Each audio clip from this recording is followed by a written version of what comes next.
रामपाल के मूर्ख चेलों, अब आगे देखो।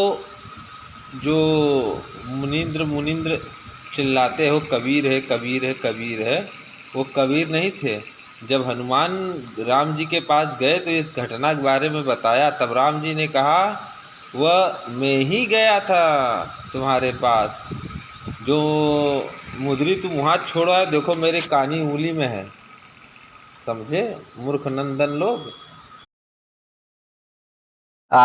कमंडलों में डाल देता है। तो इस तरह से अनंत बार जो है राम का जन्म हुआ है, अनंत बार बंदर आए यहाँ पे हनुमान जी और अंगूठी रखे और बंदर कमंडलों में डालता गया, तुम अपना पहचान लो। तो ये सारी कथा जो है भगवान से बता रहे हैं हनुमान जी महाराज। तो अब भगवान क्या कह रहे हैं, यह सुना तो रामचंद्र ने हंसकर कहा कि यह कौतुक मैंने ही मार्ग में मुनि रूप धारण करके दिखलाया था। ठीक है, यह चीज जो है कभी रामपाल के भक्त और रामपाल नहीं दिखाते। यह मुनि को मुनिंदर बना देते हैं और मुनिंदर को कबीर से जोड़ देते हैं। लेकिन यहाँ पे राम जी क्या कह रहे हैं कि यह सुना तो रामचंद्र ने हंसकर कहा कि यह कौतुक मैंने ही मार्ग में मुनि रूप धारण करके दिखलाया था। ठीक है, आप 313 नंबर का यह श्लोक पढ़िए।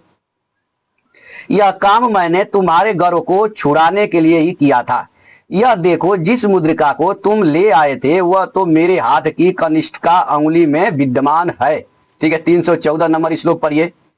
ऐसा श्लोक रामपाल और इसकी गैंग के ये जो दास भाई हैं ये सब नहीं बताते, क्योंकि इनको सत्य बताना नहीं है, आधा अधूरा दिखा करके लोगों को गुमराह कर रहा है, गुमराह करके रामपाल के जाल में फंसाना है। और रामपाल जो है ज्योति पाठ के नाम पे इनसे पैसा लेगा और पैसा लेकर के ऐश करेगा। तो यहाँ पे बताया गया है कि जो मार्ग में मुनि मिले थे वो स्वयं भगवान थे और भगवान हनुमान जी के गर्व को चूर करने के लिए वैसा रूप बनाया था।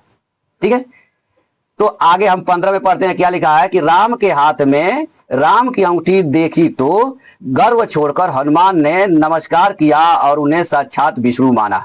315 नंबर श्लोक। और यह भी माना कि इन्हीं की कृपा से मुझ में भी पौरुष आ गया है। हे गिरिंद्र, राम के लिए वायु पुत्र के द्वारा किया हुआ सर्व साधक सुंदर चरित्र मैंने तुमको इस प्रकार कह सुनाया है। यह 316 नंबर श्लोक है। तो दोस्तों यहाँ पे पार्वती जी को भगवान शंकर यह संवाद सुना रहे थे। तो इस संवाद में कहीं पर भी कबीर वाले मुनिंदर नहीं है, वह स्वयं भगवान ही हनुमान की परीक्षा लेने के लिए, हनुमान का गर्व दूर करने के लिए मुनि का रूप धारण किया था। ठीक है, लेकिन ये रामपाल और इसकी गैंग के ये दास भाई जो है लोगों को गुमराह करते रहते हैं।